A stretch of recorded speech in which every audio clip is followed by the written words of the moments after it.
Hello everyone and welcome back to a brand new video, and for today's video I'm going to be doing a review on the massive B&M flying coaster Tatsu located at Six Flags Magic Mountain in Valencia, California. Before this video gets started, I'd like to say this is just my opinion. You do not have to agree with this. But anyways, without further ado, let's get started with this review, and we're going to get started with this review by the stats. We have a maximum height of 170 feet, a top speed of 62 miles per hour, and a track length of a little over 3,600 feet. So these are overall, I would say, some pretty solid stats. I will say I wish Tatsu was slightly longer, maybe one more element or two, but it's fine. I think the length is perfectly fine. The height is great, and we're going to get onto that later. And speed, overall, pretty standard. Now, I just want to talk about the overall experience walking up to this thing. And it is very intimidating for a first time you're walking up to this thing. You just see this massive B&M flying coaster towering above everything else on top of the mountain. And you're just walking up to this thing, and you're going to just see the Tatsu Entrance sign with the massive lift hill right there, and it is very, very cool. And speaking of the entrance sign, it's fantastic. Like, this is definitely the best entrance sign in the park. It's the Flying Beast holding the sign that says Tatsu, and it says Fly at the Speed of Fear, which quite literally describes this ride. That's what you're doing. It's great. And once you go into this queue, don't expect too much. It's basically just a big cattle pen. There's not too much feeling, but there is some shade, which is nice, especially in the hot California sun. So once you get into the station, you're gonna board your train, and let's talk about where you're gonna want to sit once you're in your train. So I would say if you want the views, unobscured view, and a more kind of slightly graceful experience, you're gonna want to go for the front row. But if you want a more intense experience, some more whip on those inversions, especially on that Pretzel Loop, just an overall more intense experience, you're definitely going to want to go for that back row.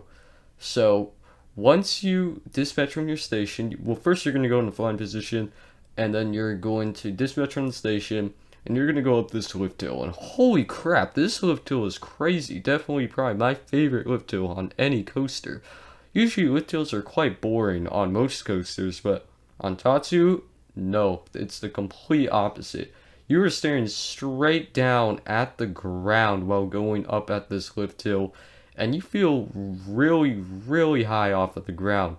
Like, the people on the ground look like ants, and literally, if you're scared of heights, this is not the ride for you, because especially just in general on the ride, but specifically this lift hill, because you're going so slowly up, and you're forced to stare at the ground and look at the people that look like ants. It is crazy, and I'm not too scared of heights myself, and this lift hill is just cool to me. It's not really necessarily scary, but it is an insane lift hill, and it is really cool.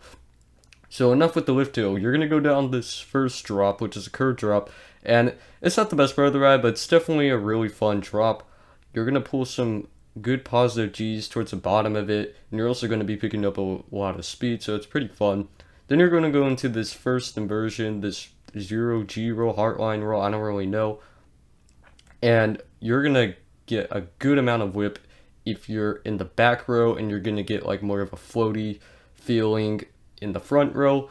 But both row, whatever rows you're in, you're gonna get a great view of the Magic Mountain skyline upside down. That's gonna happen multiple times on this ride. On every inversion, you get a great view of the park while being upside down, and it's incredible.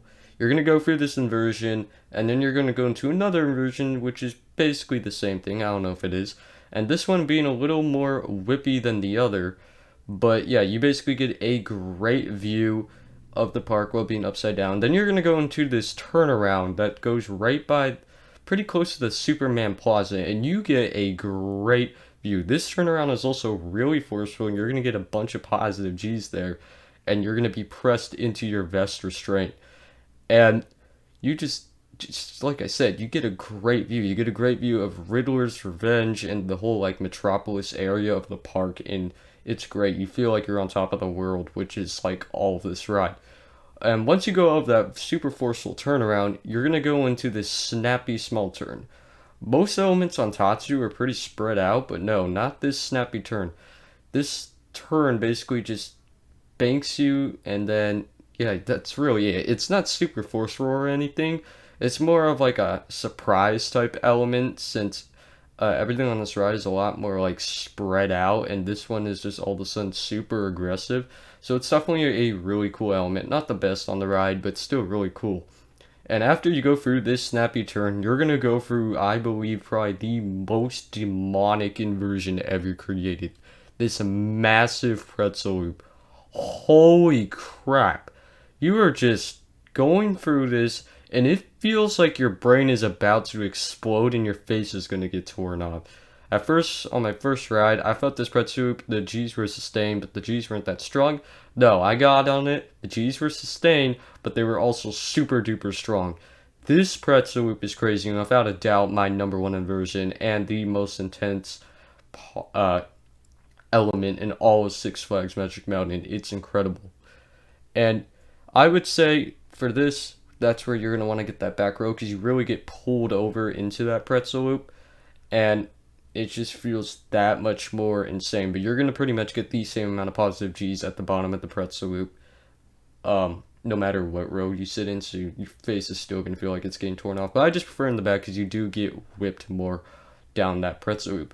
After you go down that, after you pop up out of the pretzel loop, you're going to kind of turn a little bit into this final inversion, which is like another ZOG roll, hardline roll type thing, and you're going to get a great view of the park. This one being a lot tighter than the others, and I would say this is probably my least favorite inversion on the ride. I don't know, it just didn't do too much for me, but it was still a pretty fun inversion, getting a good view, but I don't remember pulling it too much forces, and I feel like it's probably like one of the least memorable parts of the ride, but it was still pretty good. Then you're going to go into this final like helix type turnaround thing over the plaza, the full throttle plaza, and like the waterfall, that type of area right at the front of the park. You're gonna pull an extreme amount of positive G-forces being pressed into your vest restraint, once again, like on that other turnaround, and you're gonna get a great view of the plaza. This is definitely one of my favorite moments of the ride. You're just feeling an extreme amount of positive G's while getting a great view of the park, flying over that plaza. And once you go through that element, you're gonna pop up into the brake run. And normally I wouldn't really say much about this, but I want to actually talk about this pop into the brake run, because you actually get airtime on a flying coaster. Yes, you get airtime on this ride. Going up into the brake run. Is it a lot? No, but it actually is more than you would expect.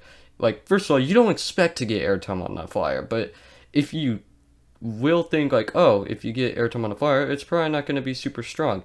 And yes, it's not super strong, but it's stronger than you would think if a flyer even had airtime in the first place.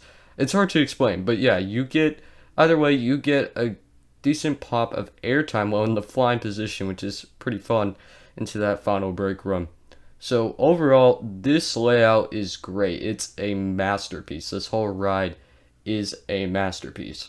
So I kind of want to talk about something with this ride is smoothness. I've heard some people say Tatsu actually has a rattle, and I'd say this ride is basically perfectly smooth, but there is one exception, and that is at the bottom of that pretzel loop. Does get pretty rattly, but honestly, I like the rattle. It makes it so much more chaotic.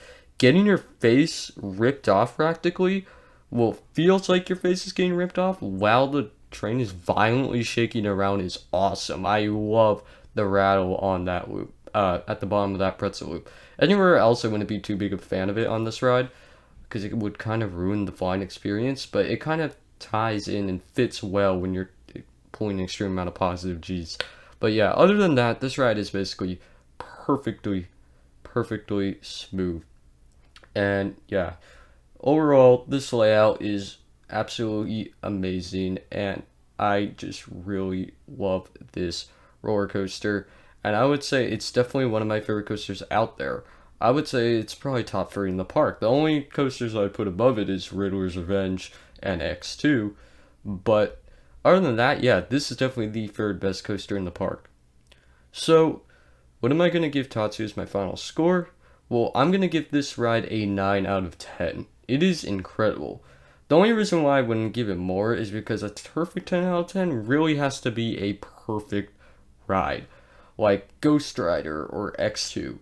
But this is still an incredible ride, and I would say it's dang close to being an elite coaster, and I think it gets the praise it deserves. If not, maybe it's even kind of underrated. This thing is really good. So, thanks so much for watching. I would love to hear your thoughts on what you think of this B&M flying coaster, and if you like it or you think the flying position's uncomfortable, leave your thoughts below. But thanks so much for watching, and I will catch you guys next time here on GeForce Thrills.